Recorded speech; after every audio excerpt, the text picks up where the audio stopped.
pagi. Selamat pagi, Bu. Mari masuk, Ibu. Silakan duduk, Bu. Naik sesuatu pintunya dulu ya, Bu.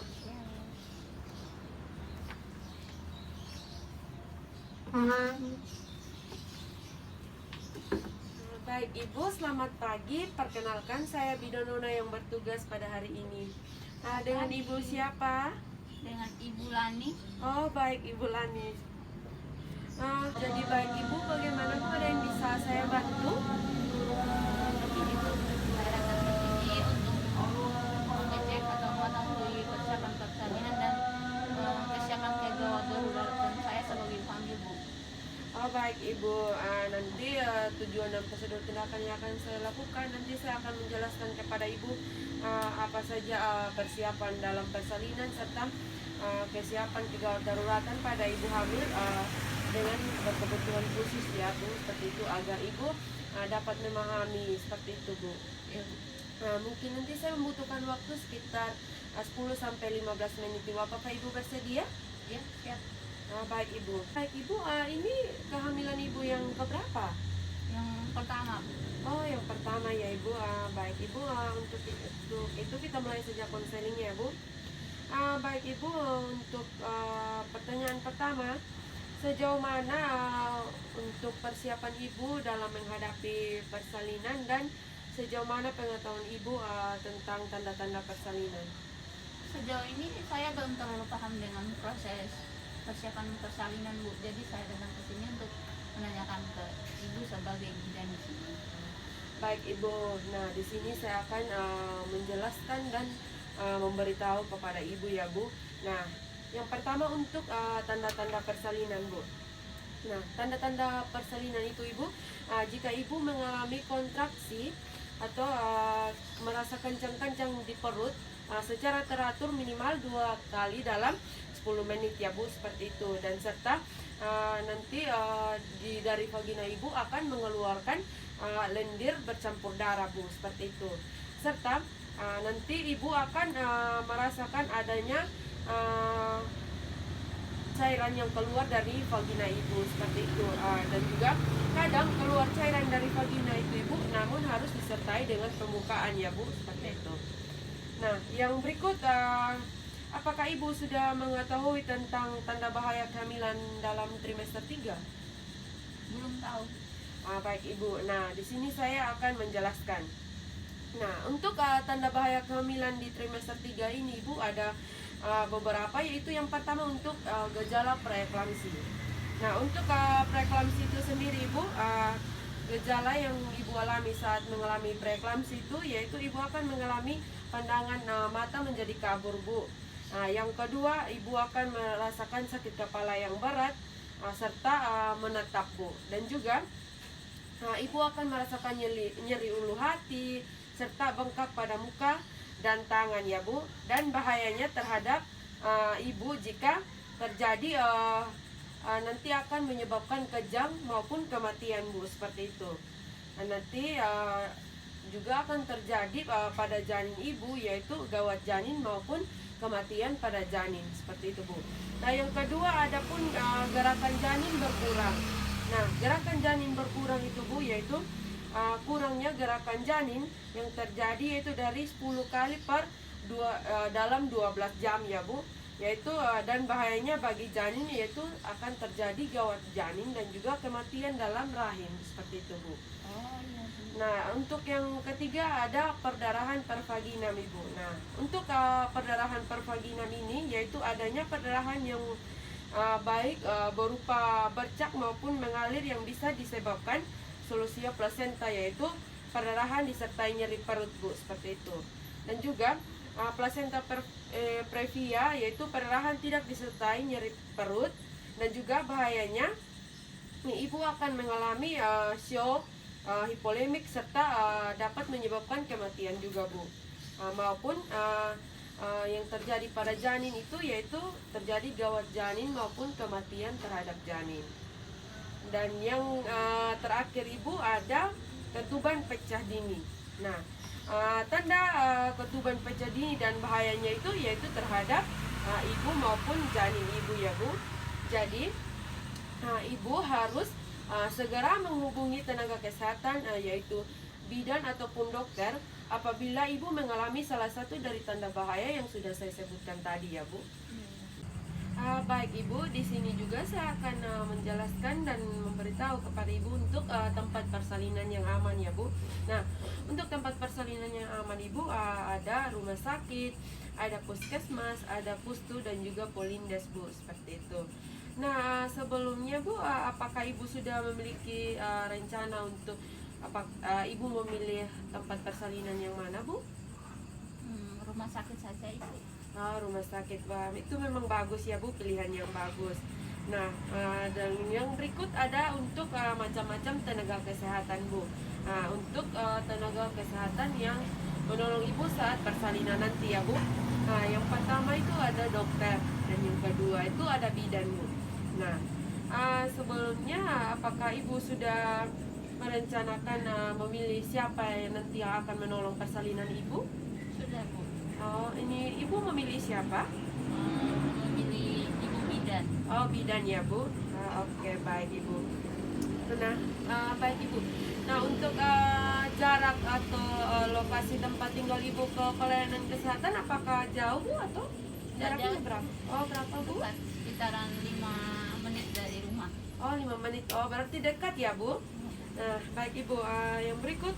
Nah, untuk saya jelaskan kepada Ibu untuk bagaimana nanti transportasi Ibu ke tempat persalinan jika terjadi atau dalam kondisi darurat ya Bu, seperti itu. Nanti jadi jika Ibu dalam kondisi darurat, yaitu Ibu sudah seharusnya sudah menyiapkan transportasi sendiri ya Bu untuk pelayanan kesehatan. Jika terjadi keterlambatan atau keterlambatan kedatangan ambulans untuk menjemput Ibu dari rumah ke pelayanan kesehatan jika terjadi kegawat daruratan ya Bu, seperti itu. Nah, baik Ibu. Yang berikut untuk tentang persiapan peralatan yang dibutuhkan Ibu dan juga bayi untuk ketika menghadapi persalinannya Bu. Nah, di sini saya akan jelaskan kepada Ibu apa saja sih untuk keperluan Ibu maupun bayi yang harus disiapkan untuk menghadapi persalinan. Nah, untuk perlengkapan Ibu itu yaitu dapat berupa pakaian, ada kain dan juga ada kain panjang, ada pembalut, celana serta alat mandi dan lain sebagainya ya Bu. Nah, itu yang perlu Ibu bawa. Nah, yang berikut untuk perlengkapan untuk bayi. Nah, apa saja yang perlu Ibu bawa untuk bayi Ibu, yaitu ada berupa pakaian, celana, popok, gendong dan juga alat bayi untuk anak Ibu. Walaupun nanti ada disiapkan dari rumah sakit, tapi Ibu tetap harus menyiapkannya sendiri ya Bu, seperti itu. Nah, baik Ibu, untuk jika nanti menghadapi persalinan, berarti Ibu harus sudah memilih siapa pengambil keputusan untuk dilibatkan dalam pendamping persalinan Ibu nanti ya Bu, untuk tetap siaga dalam Ibu menghadapi persalinan nanti. Baik Ibu, untuk pengambil keputusan itu Ibu memilih siapa? Suami atau mertua atau orang tua? Suami. Oh, suami ya Bu. Baik. Yang berikut baik Ibu, untuk yang berikut untuk siapa sebagai pengambil keputusan jika pengambil keputusan pertama tidak ada. Kan tadi pengambil keputusan pertama Ibu memilih suami Ibu ya. Nanti jika terjadi kegawat daruratan atau yang siap siaga untuk menggantikan jika suami Ibu tidak berada di tempat, Ibu memilih siapa, mertua atau orang tua? Orang tua. Oh, orang tua ya Bu. Oh, baik. Nah, yang berikut Ibu ini juga sangat penting ya Ibu, untuk komitmen Ibu atau kesediaan Ibu maupun suami Ibu yaitu atau keluarga untuk menjadi pendamping persalinan dan juga saat Ibu melakukan inisiasi menyusui ini dan pendamping selama masa nifas ya Bu. Nah, karena dukungan psikologis, karena dukungan yang paling dibutuhkan oleh wanita yang ingin melahirkan itu Bu, karena dukungan suami mampu membuat sang istri menjadi lebih percaya diri untuk segera melahirkan sang buah hati Bu, seperti itu. Jadi pentingnya ada dukungan dari suami ataupun keluarga, seperti itu ya Bu. Nah, yang berikut untuk siapa yang menjaga anak ibu jika nanti ibu menghadapi persalinan atau sedang menjalankan proses persalinan di rumah sakit. Nah, karena ini merupakan kehamilan ibu yang pertama, berarti ibu tidak perlu atau tidak membutuhkan orang lain untuk menjaga anak, atau mungkin ada keluarga ibu yang sudah tua di rumah untuk dijaga seperti itu ya Bu. Nah, yang berikut untuk ini yang sangat penting Bu. Nah, untuk biaya persalinan dan apakah ibu memiliki jaminan kesehatan Bu seperti BPJS? Ada Bu. Oh, ada ya Bu. Baik ya, itu akan mempermudah ibu dalam menghadapi proses persalinan ya Bu nanti, karena jika terjadi kegawat daruratan, ibu sudah memiliki biaya untuk itu. Selain itu pun ibu memiliki biaya tabungan sendiri sampingan untuk menambah, karena tidak semua proses persalinan ibu nanti atau jika terjadi kegawat daruratan ditanggung oleh BPJS ini ya Bu. Jadi ibu, apakah ibu sudah mempunyai persiapan tabungan untuk persiapan kelahiran ini Bu? Ya, sudah. Oh, baik Bu, baik. Baik Ibu, untuk golongan darahnya apa Bu? Golongan darah A. Oh, A ya Bu. Baik Ibu. Ini memang sangat penting sekali dalam setiap proses persalinan untuk mengetahui golongan darah ya Bu. Karena nanti dan juga apakah ibu sudah memilih untuk pendonor darahnya atau sudah memiliki calon pendonor darah nanti? Ada Bu, ayah saya. Oh, ayah ya Bu. Baik Ibu. Yang berikut untuk saya akan menjelaskan kepada ibu apa sih yang harus disiapkan untuk mengantisipasi kemungkinan kegawat daruratan ya Bu, seperti uang dan donor darah seperti yang sudah saya bilang tadi untuk biaya Bu. Karena untuk mengantisipasi kejadian-kejadian yang tidak diinginkan seperti itu ya Bu, yaitu contohnya saat mendekati persalinan ternyata ada gangguan kehamilan yang mengharuskan ibu harus menjalani operasi sesar Bu, seperti itu. Dan juga atau saat ibu mendekati persalinan, ibu mengalami perdarahan banyak dan harus membutuhkan baik Ibu, jika ibu sudah merasa paham dari apa yang sudah saya jelaskan tadi, untuk mengevaluasi tingkat pemahaman ibu dari apa yang sudah saya jelaskan tadi, ibu bisa menjelaskan kembali tentang atau memberitahu kembali tentang apa sih tanda-tanda persalinan serta tanda bahaya dalam persalinan Ibu? Yang saya ingat ya Mbak, tadi Ya, Bu. itu ada tanda-tanda persalinan seperti kontraksi teratur, keluar lendir darah, adanya pembukaan,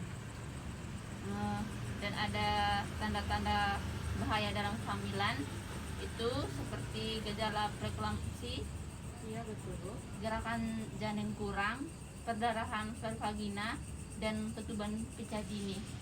Wah, bagus sekali ya Bu. Berarti Ibu sudah memahami dengan baik dan mendengarkan dengan baik dari apa penjelasan saya tentang apa sih persiapan persalinan dan tanda bahaya serta kegawat daruratan dalam kehamilan pada ibu yang berkebutuhan khusus ya Bu, seperti itu. Baik Ibu, jika tidak ada yang ditanyakan lagi, nanti Ibu bisa untuk berkunjung kembali 1 minggu lagi atau sewaktu-waktu bila ibu mengalami atau terjadi keluhan seperti itu ya Bu, ibu bisa untuk datang kembali berkunjung ke PMB kami seperti itu Bu. Baik Ibu, terima kasih atas waktunya dan terima kasih karena sudah berkonsultasi ke PMB kami ya Bu. Ya, sama-sama. Saya juga terima kasih Bu, karena Ibu sudah menjelaskan bagaimana bahaya dalam persalinan tadi. Iya Bu, Ya, sama-sama. Permisi Bu. Hati-hati di jalan ya Bu.